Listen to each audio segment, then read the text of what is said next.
3 podcasts in a row. It must have been Pokemon Day. It's Secret Rare Pokemon Podcast with me, Jordan Midler, Nathan Ellingsworth, and Tom Ryan-Smith. This week, it's the Pokemon Day hangover with all our thoughts from the Big Pokemon Presents. But first, how's it going, boys? I did not get the memo about the yellow, but mine is here. Mine is right here, ready, if needs must. I mean, just strip off and put it on now, on camera. Open the podcast strong. I've got last year's one, the Gengar number. I love that one. Yeah. A lot of the EUIC merch has started popping up on nefarious websites. I mean, eBay is not particularly nefarious, but the Psyduck jumper, big money. Big money, big money. Is it? So we were very fortunate to pick it up. Yeah, it's like 100, 120. Wow. So serious business. Oh, how does that EUIC water taste, Nathan? Beautiful. Almost like it's not water. It tastes as hot as the XL felt. Tom, how have you been? Yeah, not bad. I've had a good delivery a few days ago. Yeah. Oh, yes. Now we're talking. Explain to the audio listeners what you're lifting up. I have now got 2 signed Mitsuhiro Rita Charizards that were 10 to PSA and graded. And I'm not a seller. I'm not going to sell them. I've just always wanted them, and now I have them. And one of them's a base set. The other one's the 25th anniversary collection one, so like from Celebrations. And one is signed in Japanese with a Charizard head drawn on it. The other one is in English, saying to Thomas, with Mitsuhiro Rita's words on it, his name. Nice. And I am so happy to own them both. Yeah. Mitsuhiro Rita must do a pretty penny in signing Charizards these days. Oh, like all these 100%. events he's going to. Yeah, definitely. He's getting so much money from MegaCon. Yeah. I don't have any signed Pokemon stuff. Like, obviously, I was not one of the fortunate few that got to the signings at EUIC, unfortunately. But I would love to get one of those posters. Nathan, how's your EUIC come down been? It's been good. It's been good. I came back from EUIC and immediately started moving house. And in the week before I moved house, where I still had to do a week of work, Virgin Media just decided to stop working. So I lost a week of work because I have to use my PC, and then moved house. Do you know what? I'm very grateful for Pokemon Day. And also, I do apologize for video watchers. You can see my very plain office, which is my new room I'm going to be recording in. I'm very open to sponsorships from Display or anyone who does fancy lights. This wall needs shelves. It needs organizing. At the moment, all I've got is many Pokemon plush. And for video listeners, you'll also be able to see a cardboard cutout of Robert Pattinson, which I will leave unexplained. But doesn't need to be explained. He's yet to grace this franchise, so why should we talk about him? Exactly. But EUIC was fantastic. It was really nice to come home. I had a really lovely big haul of stuff that I'm very happy with. And coming from that and such a good celebration of Pokemon, seeing such wonderful artists in the flesh, and then going into Pokemon Day, what a week. Feels great. Yeah, it really does. It's reinvigorated. Oh, this always happens. When I do anything in person about Pokemon, it really reinvigorates my love for it. Like, if it's a pre-release or if it's the few times I've actually got to go to the Pokemon Company, it's always been like, oh my god, this is actually the most important thing in the history of media. It does become slightly Disney adult-ish, but I can understand how people get like that about Disney, because that's how I feel about Pokemon. I just think feeling that way about Disney is, like, bizarre. I was on Mecha Japan earlier, showing my fiance like the bell sprout lamp from Pokemon Concierge and stuff, and kitchenware, and I was like, we've got a whole house to fill now. Look at all this stuff, and there was certain bits that she was like, "This is too Disney adult. I'm not getting I'm not getting like the Linoon bathroom towel." Oh, come on, linen, come on, that's just good wordplay. I tried. Friend of the show, Lucy James, was recently in Japan, and I said to her, okay, obviously go to the Pokemon Center, see what's cracking. I've spent far too much money on Pokemon this month, but I've unsealed a well, so it's all pouring out. I tried to get battle partners, no dice, completely sold out in the Pokemon Centers.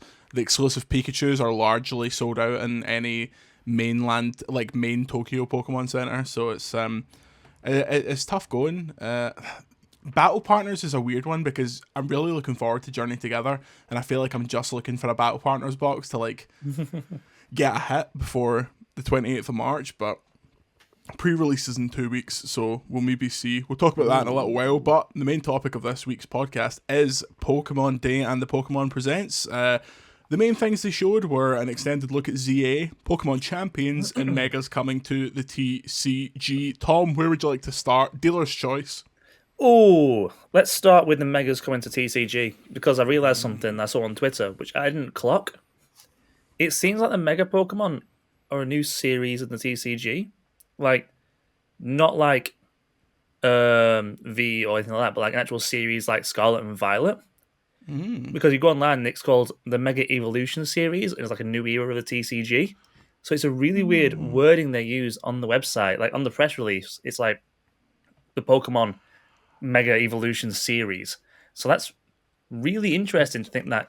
Is this because they've got Scarlet and Violet for an extra year? They just kind of put a stopgap in between? They don't want to call the set Pokemon Scarlet and Violet, Pokemon ZA Mega Party, so they just start a new series. That I think that's very likely. Like, obviously Sword and Shield lasted the whole generation, but if, as this podcast has said a million times, Gen 10 is next year, they're not going to kick off the naming conventions for Gen 10 stuff until Gen 10 is out, so I could see that. What was the name? What was the bracket that the Pokemon Legends Arceus stuff was released under? I can't remember. Sword and Shield. So Astral Radiance is a Sword and Shield set. Brilliant Stars is a Sword and Shield set. So I suppose they could just do like Scarlet and Violet. Look, we're in France as a set, but I think especially if you're bringing the Mega Evolutions in, which is another new mechanic that either means that the Mega Evolutions are going to be in for about 5 minutes or they're in Gen 10. It's interesting to think about. I mean, as friend of the show, the Wassy pointed out, the Megas are pretty different this time. They evolve from basic Pokemon, like Mega Lucario evolves from Riolu. Mega Gardevoir currently has the highest base HP of any printed Pokemon card, which is insane. So the power creep is going straight up. I think these cards looked great. Nathan, they showed these off at EUIC. Did these do anything for you? Megas themselves generally don't. I think some of them are a bit Digimon for me, but these cards are pretty cool. I like them, and I also think as we come up to future rotations, and we're gonna move away from certain V-Star cards and the VMAX and stuff like that. I think it's time to get another gimmick in, because I think that's one thing that Scarlet and Violet wasn't altogether lacking in, but the terrestrial cards didn't work in quite the same sort of like bombastic, here's your 3 prizes as V-Star stuff. So I think it's probably about time to bring something completely broken back. Just to mess things up. Someone at Pokemon, the entire Pokemon company, loves Gardevoir, or they know they can make a lot of money. Because it's money. Mate, that Gardevoir gets so much love. They're like 2-3 rungs below Charizard. But I really like it. I do think it's going to be... Obviously, we've seen loads of people already saying they're broken, they're going to ruin it. It depends, obviously, on how you synergize with them, and then how many prize cards get taken. And also, is it 3 or 4 prize cards? It's 3 prize cards for a Mega. That's big. Yeah. That's a lot of prizes. That's a big chunk. Exactly. So, it is probably a bit intimidating. And obviously, if you get one online really quickly, like Mega Lucario going from Riolu, that is quite crazy. But there's always going to be something printed to beat them. They don't do these things simply to break the meta. They do always think about it. And I love Megas. I really like them. They are one of my favorite gimmicks, even if I do dislike the fact that I like the fairness of terrestrialization. I could choose any Pokemon, I can terrestrialize it, and Mega Evolution, obviously we can't do that for everyone. But outside of that, I love the concept, I love the designs. I'm super happy to see it back in the games and in the TCG. And if anything, looking at Pokemon Champions, which we'll talk about in a bit, I'm more confident than ever that Gen 10 is probably going to have not just Megas, but like all previous techniques in some form. like a Yeah. full-on battle royale of like here's megas, here's Z moves, here's like Yeah. absolutely everything. Yeah, Like they might save it for like a post game, like maybe in some like battle tower scenario where they're like, okay, you can pick one gimmick and you can add that to one Pokemon in your team or something like that. But like, I feel like it's going to be pushed and it's going to be coming back in some form. if they're going to bring it back, if they're going to bring back Gigantamax, and I want the music from Sword and Shield when That that music was Yes. the best battle music they've ever had. With the Yeah. crowd cheering, Best that part was of that game. so hype. Yeah. I think the changes to the TCG are interesting. There's already been a lot of people pointing out that in the past couple of sets, there's been a good few Pokemon that are like instant KOs. I think there's like an Annihilate that's like, if I do this move, both me Wow. and the opponent Oh, yeah. are KO'd regardless of health. So there are some kind of like basic time bombs that you can put against Megas, but I think it will be interesting to interrupt the meta game again, because now you're seeing a lot of, obviously Dragapult did very well at UIC, Charizard is still doing well, Terapagos is still doing well. I'm really looking forward to seeing how the trainers Pokemon interrupt things, because obviously the trainers as a tech are very interesting. Yeah. But yeah, the TCG is in a cool spot. I really enjoyed watching that over at UIC weekend. We obviously didn't see much of these megas, but I think it's safe to say we probably get these in the Christmas set once Z8 is out. Oh, you don't know though, because ZA was it with Arceus as well. Like the game came out and then the cards came out really far after. The TCG tends to be a fair bit behind. Is that I thought Astral Radiance was out quite soon after. Was it that? Was it Scott? There Arceus? was a set where there was a delay between the game and the cards. I would say when I'm obviously going to get fact checked by Joe Merrick in the comments for this, but what was the delay walls. between the tease of A-Spec returning and then them actually being in the set? Like that was about 6 to 8 months. I mean, Like, they did it with Rocket as well. And that Rocket teaser, was it Yeah. Worlds that was teased? And also Yeah, the that was trainers ages Pokemon. ago. That was so long ago. So wait, was the A-Spec tease last EUIC or something? Maybe it was. Maybe. But again, Joe will say in the comments, and I thank him for that. He's just but, sat up in his house like the Undertaker, and his eyes have went completely black. But yeah, I do think these teasers are generally quite a few months away. I never think they're impending, just because the TCG is such a slow moving beast, as we've seen. Next up, Nathan, would you prefer to go to ZA Champions or chat about the Unova Tour? Because I actually have Pokemon Go thoughts for a rare time. I reckon let's go to Champions next because we touched upon it, and I think we'll do ZA afterwards. So I am so excited about Pokemon Champions. I'm so excited. I love the idea that this is going to be sort of simultaneously available on iPhone, on the Android, and on the Switch, and obviously it's going to be completely connected to Pokemon Home. From what we've seen, I've already seen people posting like you could have a player who has Pokemon Go, put all of their Pokemon into Home, and then take it on Champions and win a tournament. This is like really levels the playing field. It would be interesting to see whether we get sort of rentals or anything like that. But my main takeaway is Pokemon is a franchise for younger players, and it really prides itself in making itself accessible and available to people of all ages and all abilities. And this looks like a really good step in that direction. I know it's going to be a paid app, not a free app. I think they have confirmed that. And again, I'm sorry if I've got that wrong. I'm pretty sure they've confirmed it's going to be a one-time payment, though we don't know the price yet. But that's obviously better than microtransactions or whatever. And if that means it gets made, then that's great. But other than that, this really takes away so many barriers to younger players or inexperienced players getting into competitive Pokemon and just having a go. And that's incredible. That's such a good thing. I love Pokemon a bit, but like the idea of playing all the way through Scarlet and Violet to get all of your Paradox Pokemon to then EV train them, it's intimidating.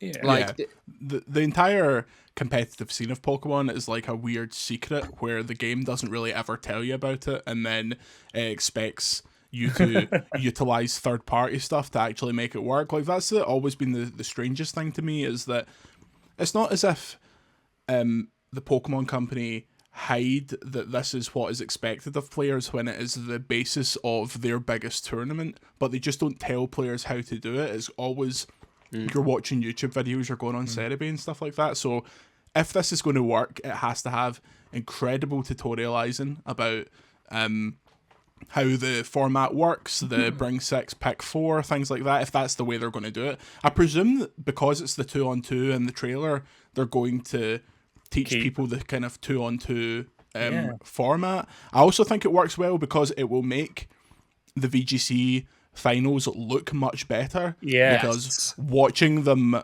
play Wolfie and Dill's game on Scarlet and Violet, it was like, man, they need something better than this.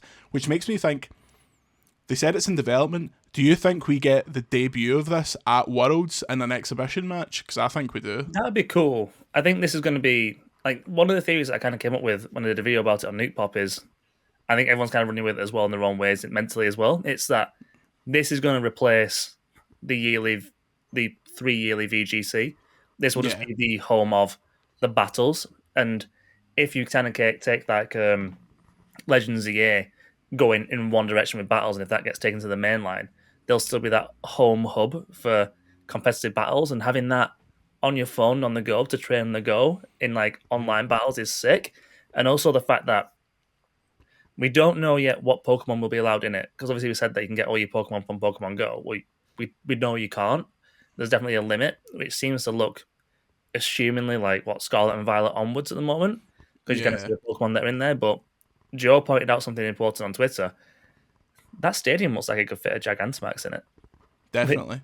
I love the idea of going head-to-head with a Mega versus a Gigantamax, or a Terrestrial versus a Mega or a Dynamax. Yeah, do an unlimited format, like some tournaments in the VGC and the TCG, like you play with 25 years worth of cards. Like, there's no reason not to. I think they will probably, when it comes out, they'll probably be like, okay, here's 400 odd Pokemon that we know work with it, and they'll do the most viable competitive ones. I mean, it's no surprise that in the trailer there's a Dondozo. Like, they know who this game's being marketed towards. But I think this is a really cool step in something that, as you say, Tom, I think it frees up the mainline games, because it gives them the opportunity to do whatever they want if they know that the battles are squared away in this app that will just go on like forever. There's no that you would just it becomes like a hub almost. Like I often imagined that maybe at some point Pokemon has its own version of, like, for people that play Call of Duty, when you buy a new Call of Duty game, you download the Call of Duty app and then you launch into each game from that app. And I wonder if that's something that Pokemon will end up doing from a Pokemon Home game. Yeah. Pokemon Home becomes Pokemon Home, and you can go in there, you can check Champions Unite or whatever from there. I mean, that'd be really cool. Like, it makes sense to have that Call of Duty attitude towards it. I think at this point we could all agree that Scarlet and Violet, I love these games, but they do feel beholden to the weight of what Pokemon has to be. Yeah. You know, it has to be this huge open world interactive game. It also has to be a competitive battler, and then you have to have all these mechanics. And we've already seen, when we have seen the proper announcement trailer for Legends EA, and now the social posts. The social posts are really focusing on, like, hey, look, you can move around. This is real-time action. So obviously the Pokemon Company must want to, like, innovate. They must want to change things up and see what works. And this certainly frees them up to do it in the Legends series, but who knows what this allows them to do in the next generations. And I'm sure that's what they're testing the waters with Legends EA, to see what they can do in the future. But yeah, if this takes the weight off of the main Game Freak team, so they don't also have to build a full multiplayer mode on top of a game, fantastic. I think that's amazing. I think that gives us a chance to have these amazing Pokemon games that are focused and do something interesting, and then people who want to play competitive can still do that, and it's probably better than it would be either way. Yeah, I mean, it's quite unbelievable that the main series games have been 6 Pokemon in a party since 1996. Like, there is room to move with stuff like that. Obviously, in the Ruby and Sapphire era, we got double battles, and then they tried. Was it Black and White where they had, like, the triple battles where you would, like, change perspective? Is that Black and White?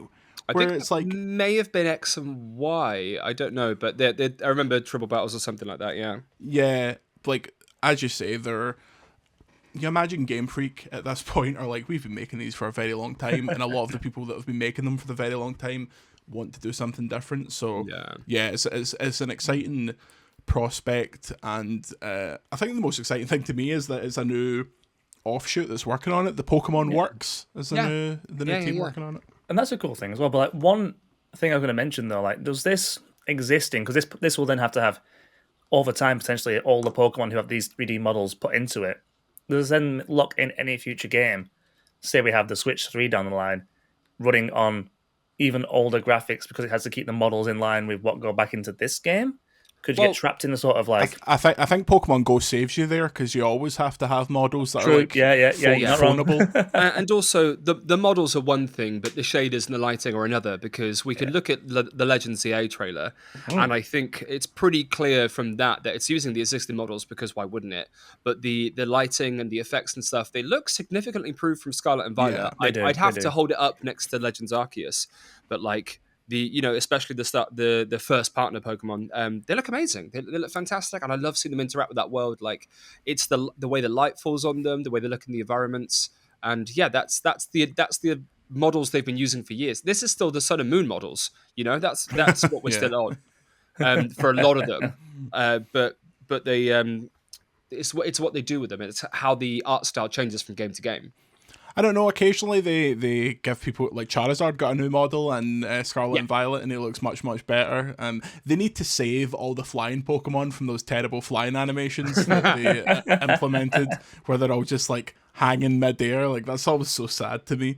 As you mentioned, we'll go on to it now. Pokemon Legends ZA, we got an extended look. We got no release date, which is pretty unbelievable to me. My current conspiracy theory, I have a new conspiracy theory every week. The release date will be announced during the Switch 2 Direct because there is a Switch 2 version of this game and they can't say it yet because what if it's a launch game, boys? What if Legends ZA is a launch game for the Switch 2? Don't do this. That would be don't do that to me. Yeah. I mean, I would. The rumor is that there is a 3D Mario game. See if they can launch this Switch. Launch it with 3D Mario a month later, Pokemon Legends ZA. Like, that is just... You can't launch those next to each other. You can't have them on the same day. No. Oh, yeah. Same day would be ridiculous. Month, I think, would work well. But no release date. That's the only explanation I can think of, because I think this is pretty much ready to go. I thought it was a cool look. I think the way they're handling the wild zones is interesting. So essentially in the open world city there are big green gates, and when you walk through them you can catch Pokemon, which is kind of in canon explained as you're not just running up to people's actual Pokemon and stealing them off them. But yeah, what did you think of the trailer, Tom? I thought it made me really excited. I can't wait to play this. It's a weird one because like I'm very excited for it in so many ways. Like I love the idea of exploring a city, and I love the idea of the wild zones, but ironically, my girlfriend right now is playing through Legends Arceus. She's about to go and play. She's about to go and battle Volo, and she's currently just said, "This Volo guy's real nice. He's my favorite character." And it's like, oh.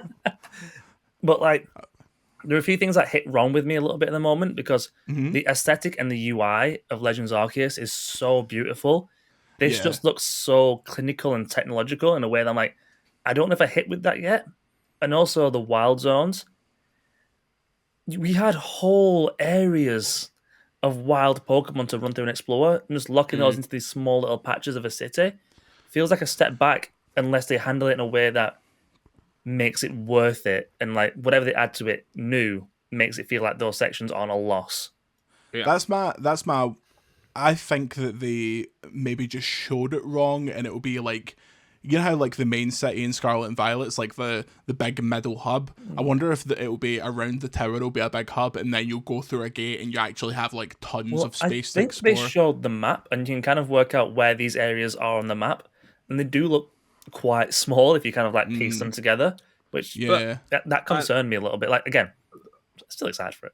But, you know, in the initial teaser trailer, we did see like the schematics, and we saw different layers, and we saw sort of like the whether it's a river or water running into like the sewer system. I'm hoping this is like a Tears of the Kingdom where you know they're going, you think you know what you're getting, but actually there's going to be something like further down and places to explore, and Who knows? Yeah, I agree. I don't like the move from this huge wide open space to an inner city, because I like the idea of running around a city, but yeah, the idea of a smaller space and not seeing Pokemon interact in the wild doesn't feel as exciting to me. I think that's actually the Tears of the Kingdom analogy. I think would be cool. Like, what if obviously AZ is running a hotel now for some reason? Nice. But War criminal AZ. yeah, what if like He's done his time.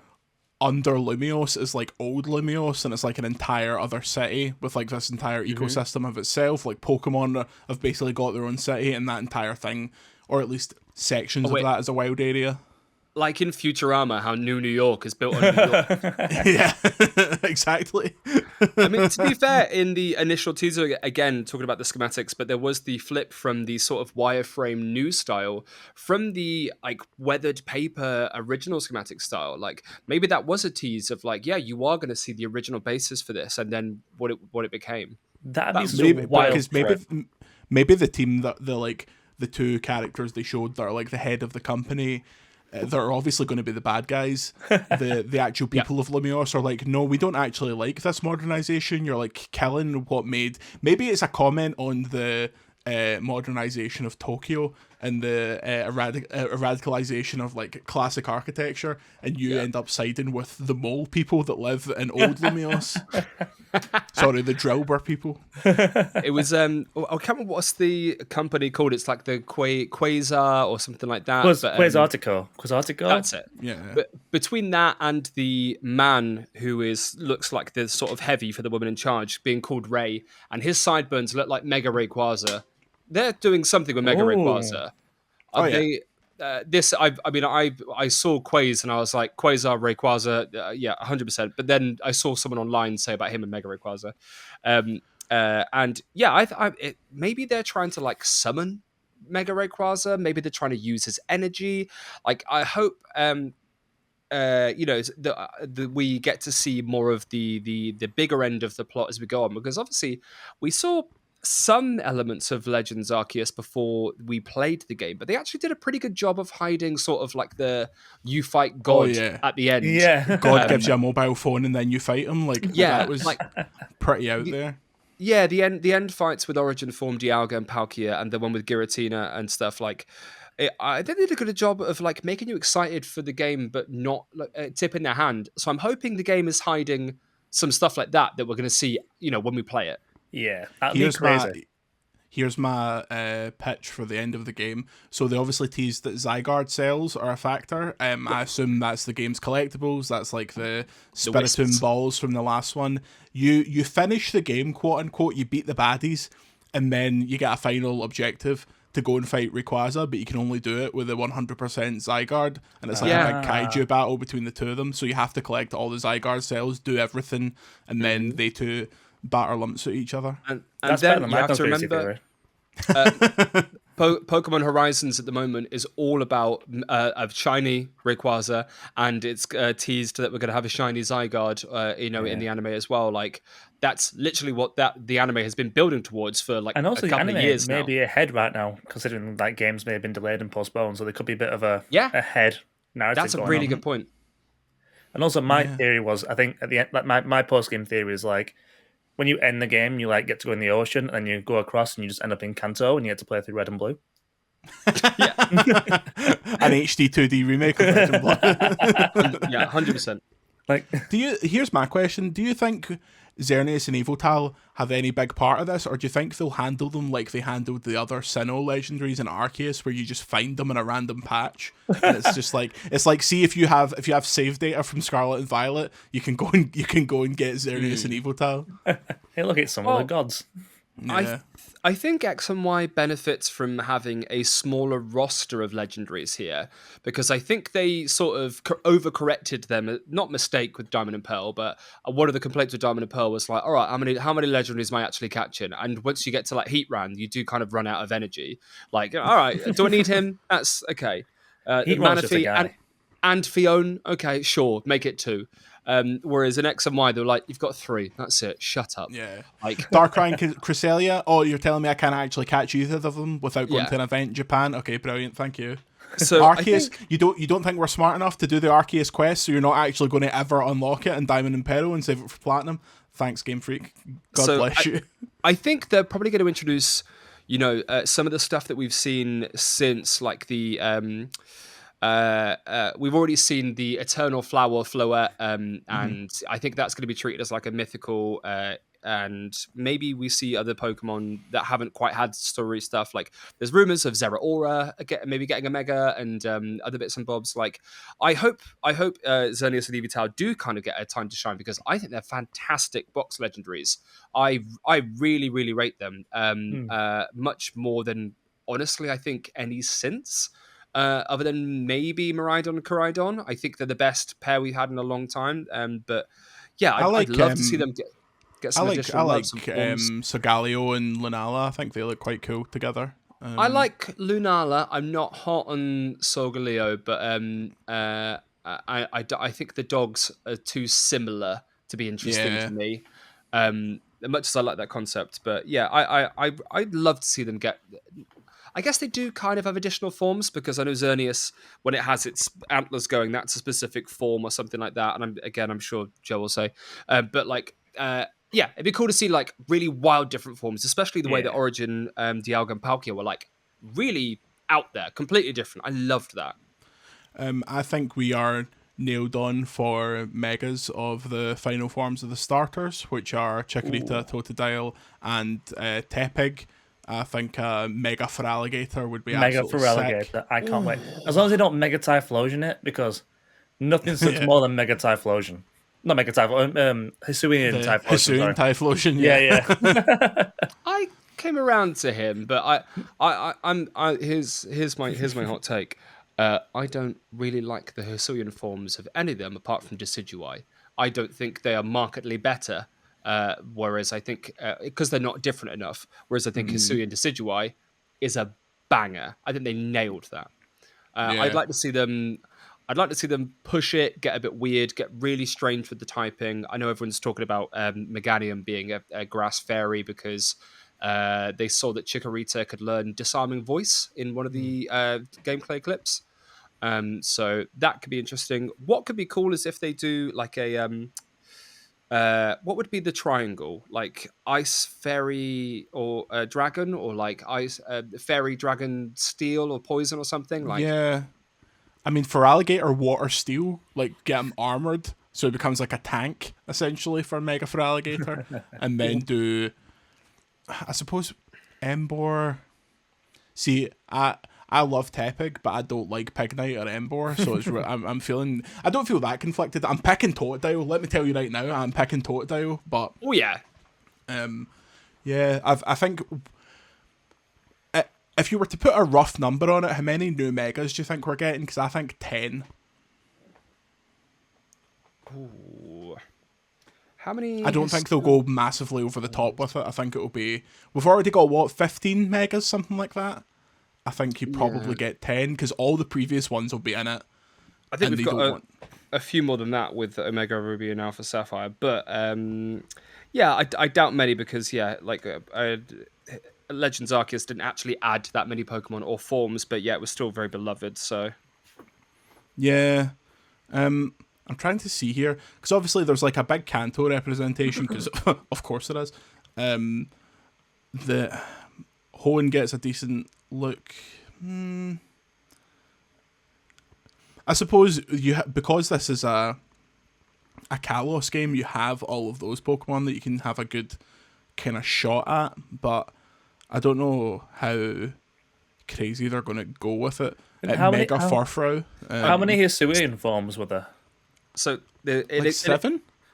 At the moment, there's about 45 Mega Pokemon. Oh, all right, okay, that's significantly more than I thought. So no, clearly, like people know it's a popular mechanic. I reckon you're probably on the money with about 10, 15. I think that's probably not far off what Omega Rupee and Alpha Sapphire added. So Omega Ruby and Alpha Sapphire added 16, as far as I can see, and that includes obviously the starters for the Hoenn region. So yeah, Oh, obviously, if you count like Primal Groudon and Primal Kyogre and stuff like that, it becomes a bit different. Do we get Mega Zygarde and it becomes even bigger? It's like 500 foot tall. I mean, Mega Zygarde versus Mega Rayquaza. That would be sick. I don't even want to be part of that. I don't want to be commanding either of these beasts. I just want to watch them rip apart Lumiose City.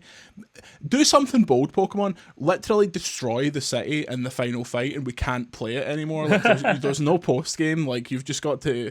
it all becomes one wild area from Arceus. Yeah. No post-game would be very typical of X and Y, so that'd be great.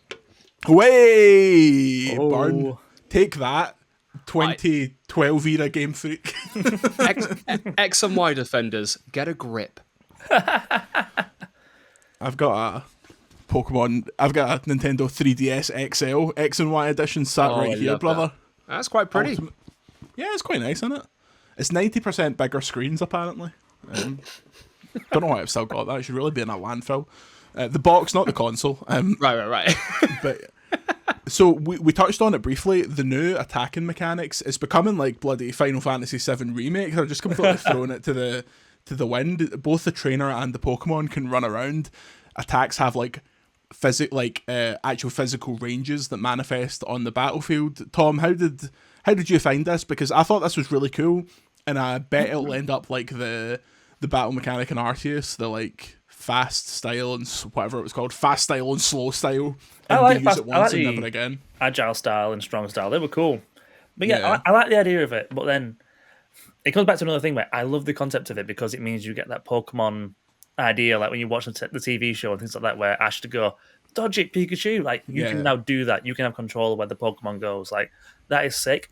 And if it's done well, I think it could be like the next step in Pokemon again, because it's what we've all wanted Pokemon to be.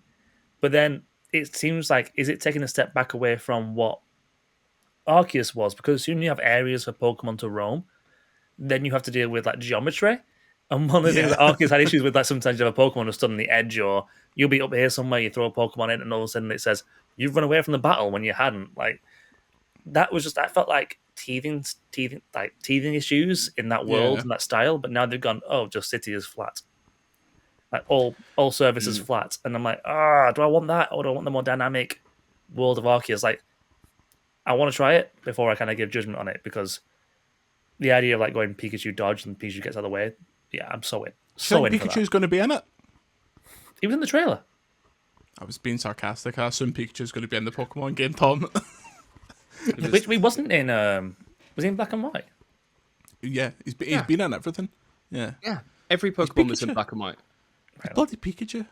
It's Pikachu, Tom. Well,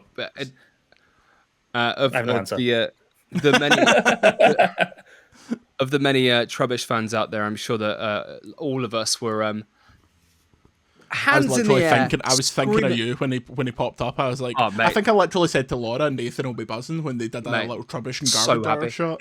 Little Trubbish and Garbodor, and then I think we saw someone kicking them in.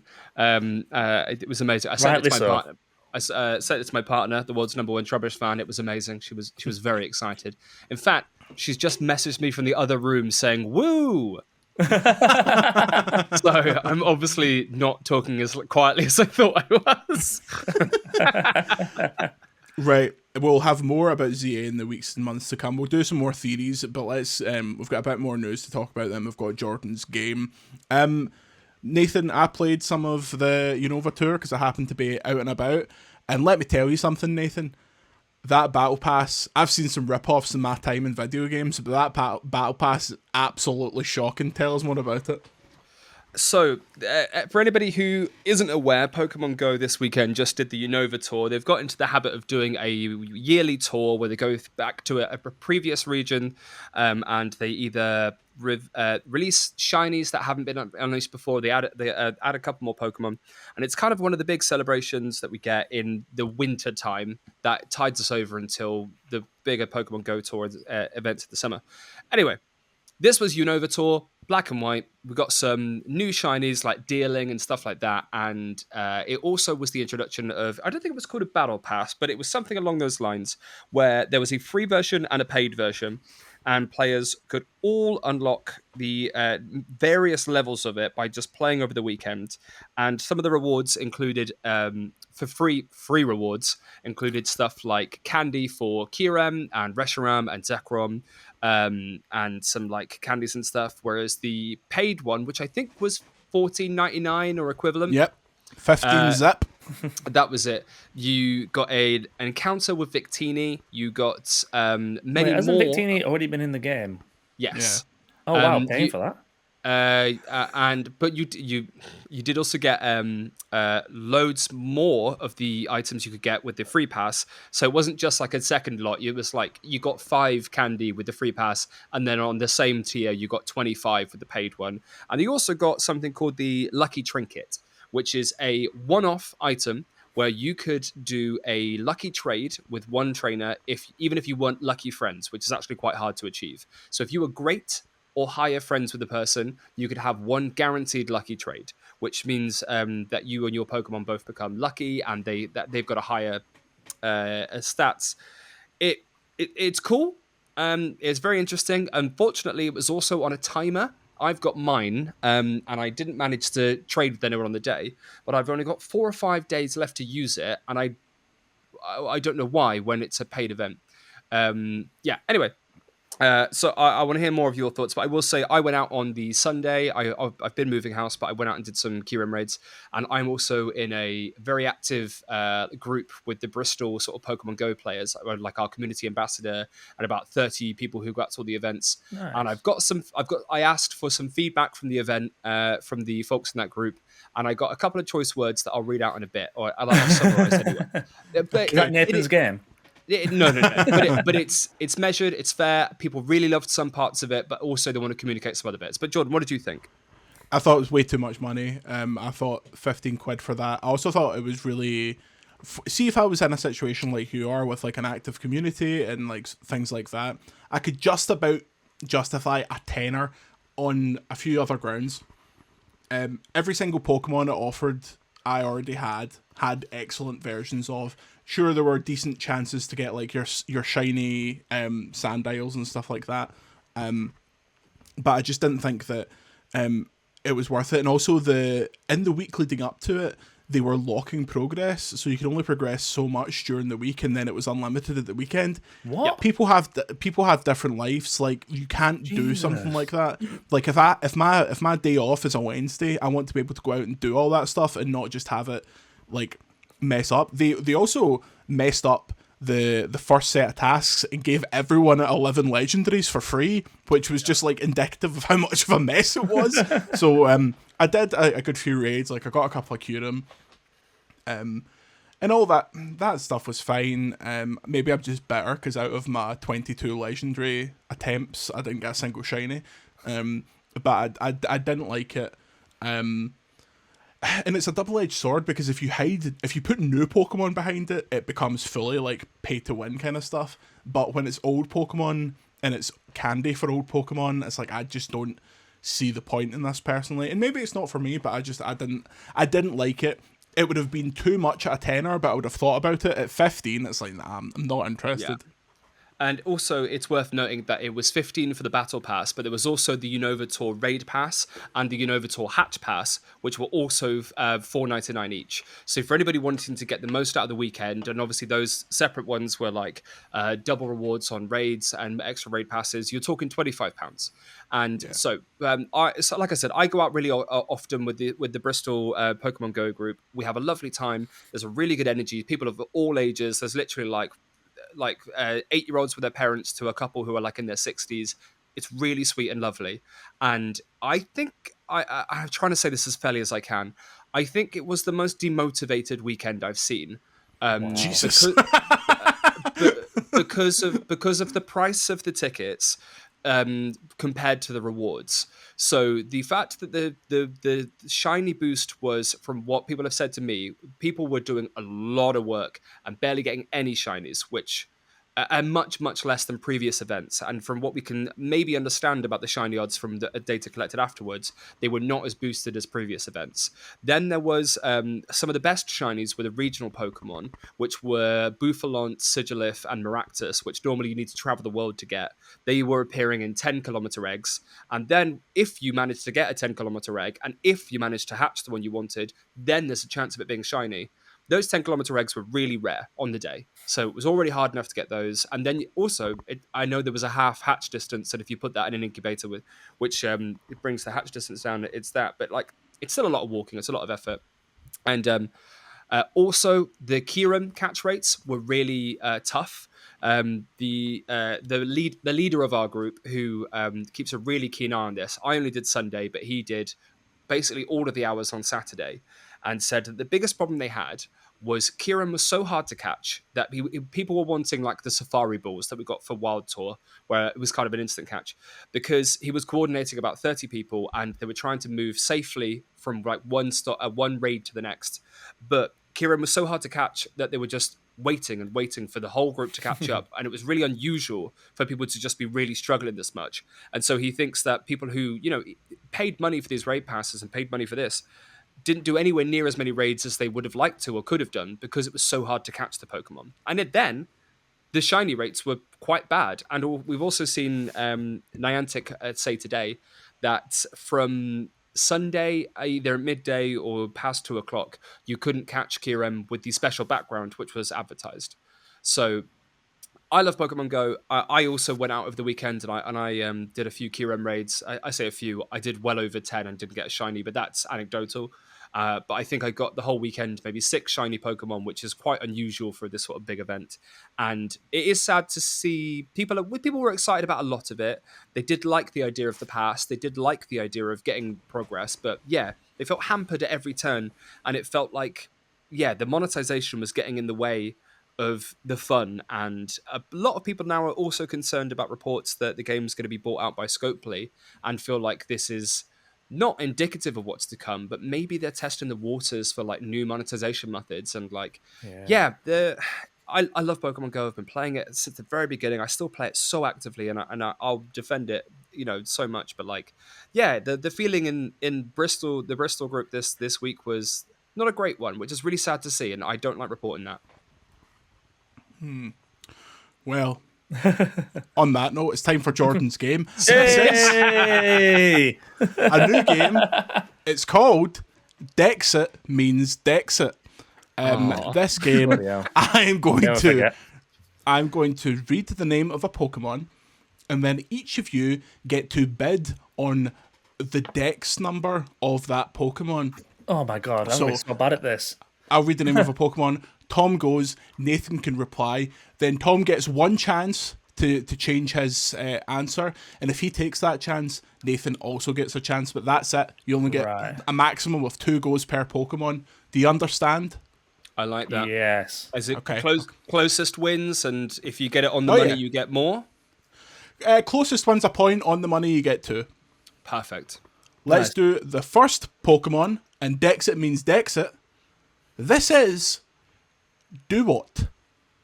Tom, give me the Dex number for Duot. Evolves from Oshawott. Evolves into Sephiroth. I'm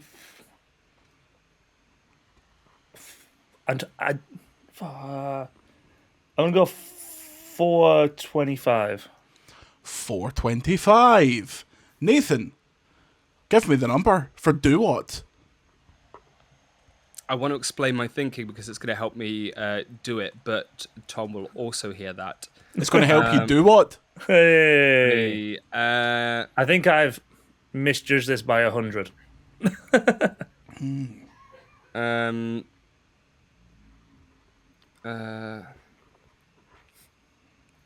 According to Cerebi, strict training is how it learns its flowing double scallop technique. I'm going to say 507. 507, says Nathan. Tom, would you like to adjust your bid? Bear in mind, doing this will allow Nathan the chance to adjust his bid also. I'm going to... Yeah, I will. I'm going to... I could see you Googling it, mate. I got a notepad. Yeah. Hey, doing math. I put a notepad here because we were talking about ZA. I wanted to get all the things I wanted to mention down. Like, all my notes. Yeah. He's stretching for time. Tom, do you have a bid? Yeah, 506. 506. All right. Well, Nathan, Okay. you have been unlocked. Would you like to change your bid? I've seen a fatal flaw in this game.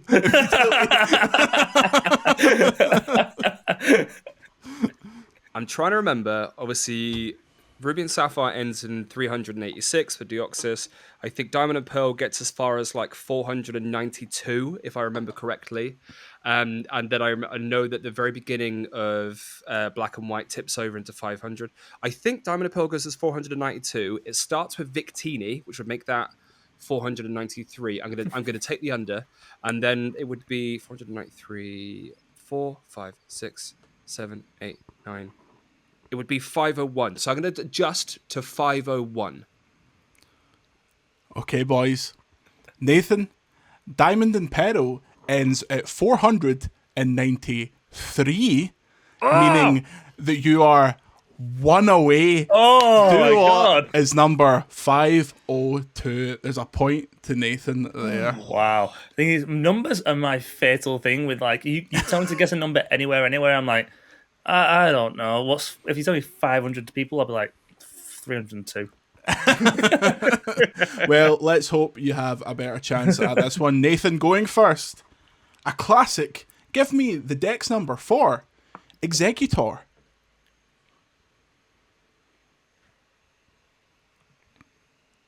$122. 122. Tom, please give me your bid for Executor. I was going to go for 118. 118. I was Nathan, very would close you to like what to- Nathan was doing.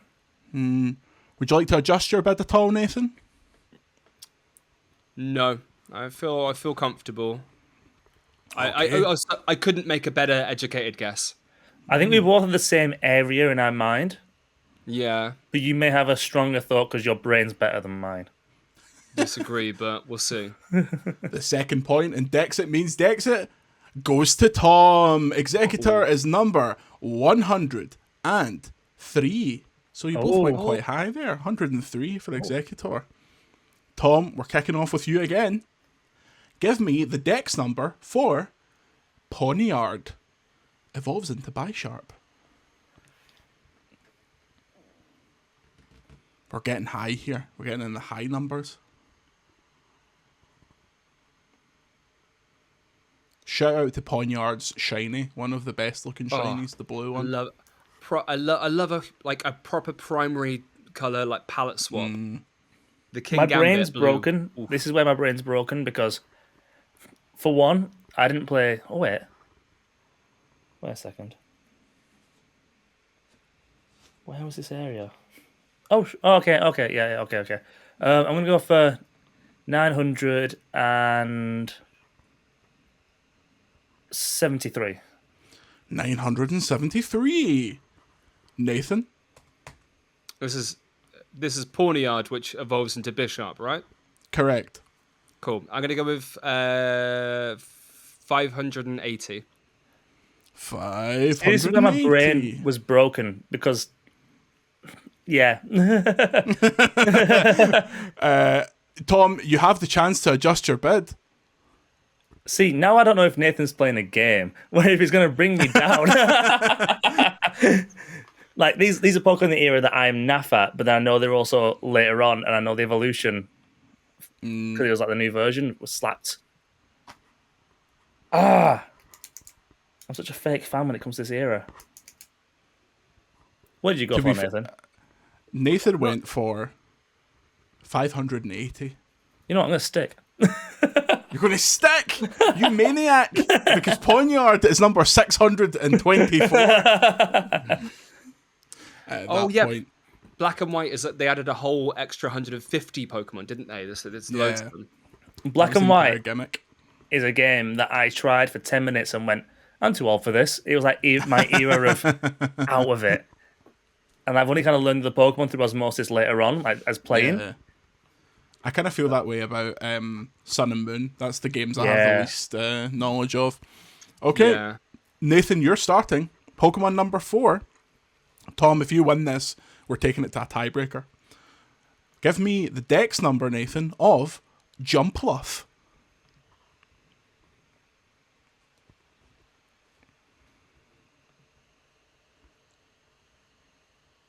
evolves from Skiploom, who evolves from Yeah, Hoppip. yeah. Okay.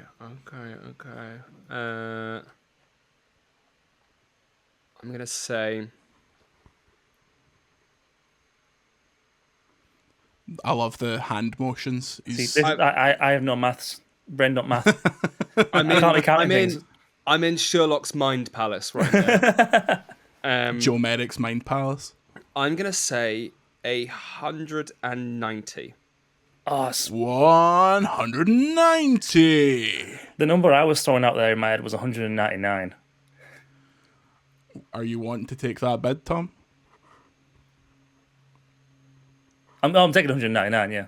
Okay. I'm not going to change it now. Nathan, would you like to adjust your bid? No. Tom, would you like to adjust your bid? Hang That's on. not an I option. said no. Oh, did you? All right, sorry. Don't talk to me like that. I'll take this point off you because the winner of Dexit Means Dexit with a score Well, it's of not 3 to me, is 1 it? is Nathan Ellingsworth. I can't be the Jump winner. Off, Don't tease it in there. I Jump couldn't off. win if I didn't get that right. Jump off is number 189. Oh, We're one away again. I was counting the Pokemon in my head. I was like, cool, right, the starters, the Zigzagoon, then the bugs and stuff. I remember Ledibur, Ledian and stuff. I was so close. Is Zigzagoon that famous Hoenn Pokemon, Nathan? Oh, you know who I mean. Leave me alone. Oh, who's a fake fan now? you saw what I did after earlier. It's fine. Bloody black and white. I My really blind enjoyed spot. that. I feel like the three of us could sit in a pub and do that for like 5 hours straight and just scream at the top of our heads about the number of the Pokedex. Let us know at home if you got any of those. I'd be very impressed if you got it right on the money. Joe Merrick in the comments with a fact check about three rows long, and then 4 out of 4. Before I'd even finished reading the name. I mean, played a game like this with Joe, and it is because I can't remember what it was. I think it was types. I can't remember what the name was, but everyone was like struggling all the entire way around this group table, and every single time it got to Joe on it, while the next person was still struggling 3 times around guessing numbers, and it was just like, Tom, why am I playing? Are you talking about the Pokemon Sleep event where we did a Pokemon quiz? No, I'm on a Sorry Joe party. Ah, okay. Well, we once did a sort of pub quiz thing at the Pokemon Sleep event, and Tom and I were on a team with lovely Tom from Eurogamer, and we were 1 point below Joe Merrick and his mates. But also, didn't we also get a question wrong and mark it right by accident? No. See, if it was you two and me, we would have won by cheating. So just bear that in mind for the next time. The Secret Rare boys are the real Team Rocket. Oh my god. Well, thank you, fellas, for joining me. We will come back soon. I didn't even get to talk about it. I've got so many pickups, but we'll roll them forward for a future ep because knowing Pokemon. I should say, yeah, I'm going to Paris tomorrow. Oh, ooh la la. Do you know, Legends EA is Paris.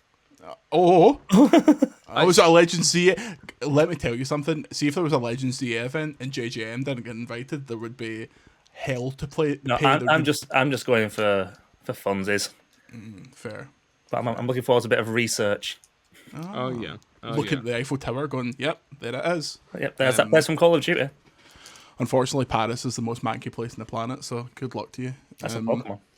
That is a Pokemon. It's the most slugma place on the planet. You heard of slugma, Nathan?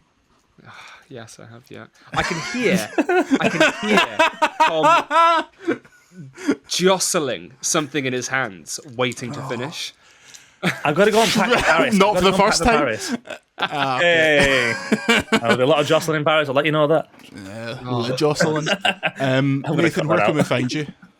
You can find me at Twitter at NateandDestroy. You can find me on Instagram at Nate.bit.